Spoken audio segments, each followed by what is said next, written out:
Good afternoon, family. This is Reggie coming to you with a video just expressing some of the concerns that I have, especially in this back-to-school season.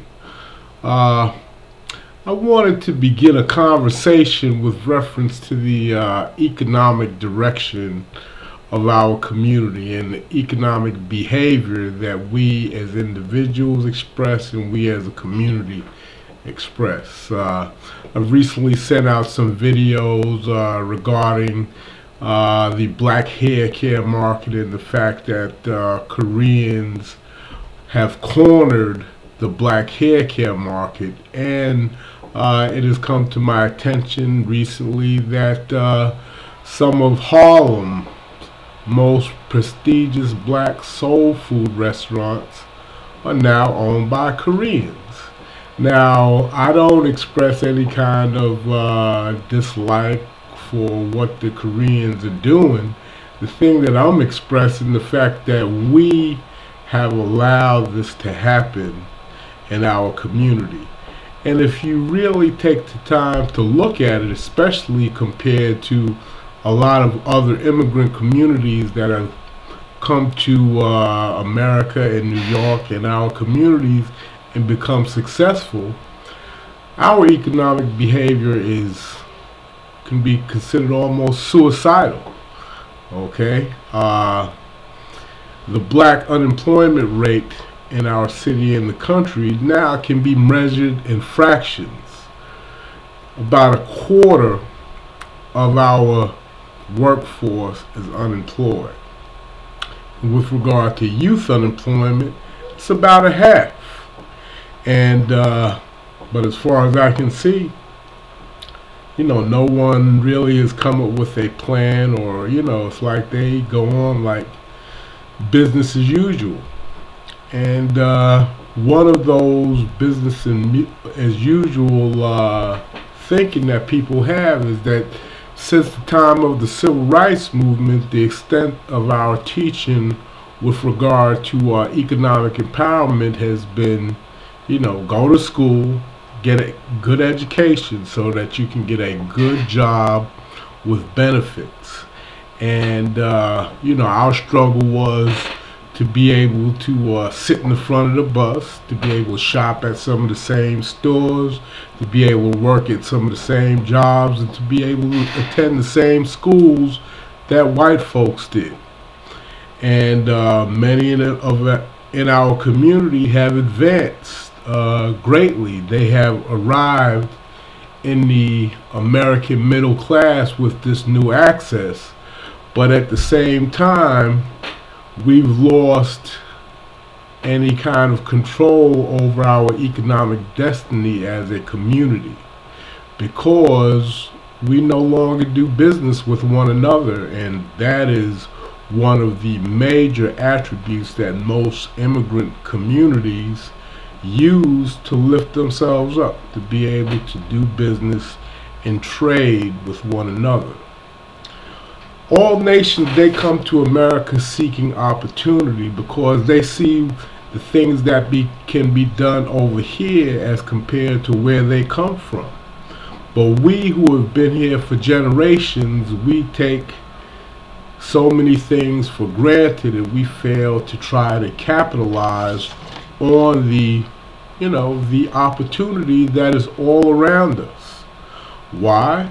Because we don't have any kind of coordinated consciousness or coordinated economic direction as a community, and no one seems to be trying to initiate the conversation.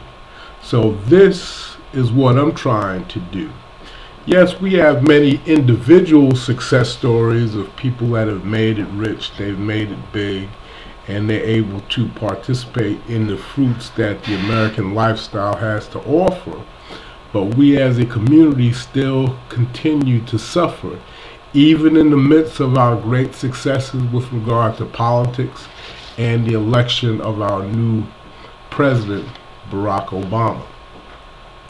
One of the first things that I wanted to bring to, our consciousness is the fact that we don't impact on economic education or education in general in any significant way.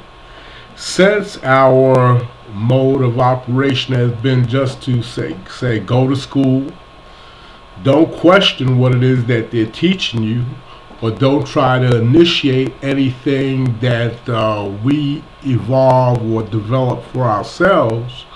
We just go to learn whatever it is that they teach.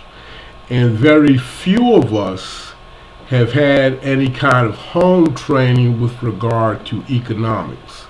Those of us who have, we were taught by parents who learned most of what they knew about economics in those same schools that we've been educated in, where mostly what they try to teach you to do is to become good employees. No one tells you to think about starting a business and the attributes that are necessary for running a successful enterprise, like being trustworthy, a man of integrity, a man of who has a good reputation, who values his name, that when he gives his word, it's his bond. No, we let our economic agenda be shaped by the popular culture, MTV, BET, you know, the bling bling mentality, go to the mall and shop as a sport, just as something to do, where we have what they call conspicuous consumption.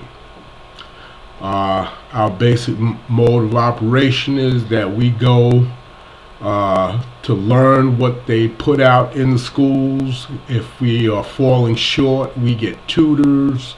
When we get ready to graduate from high school, we'll give them college scholarships to go to schools that are putting out the same economic philosophies that have us behaving in these self-destructive ways that we do right now. And all I'm saying is that maybe we need to develop something consciously among ourselves, where we decide what it is and what the behaviors we need to value and to put out to our young people and our community as a whole.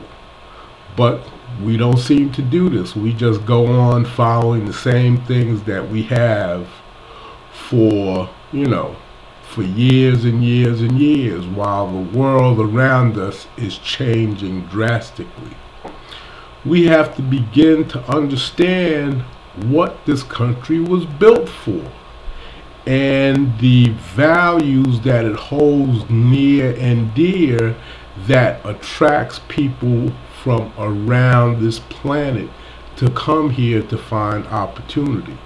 And I dare say that one of the values that this country holds near and dear is the preferential treatment it gives to those who are willing to start an entrepreneurial enterprise, who are willing to take a chance to be able to use their skills, their desire, their vision towards a better future for themselves and their families. And we have to begin this process of at least starting the conversation that will bring us out of the doldrums that we are in.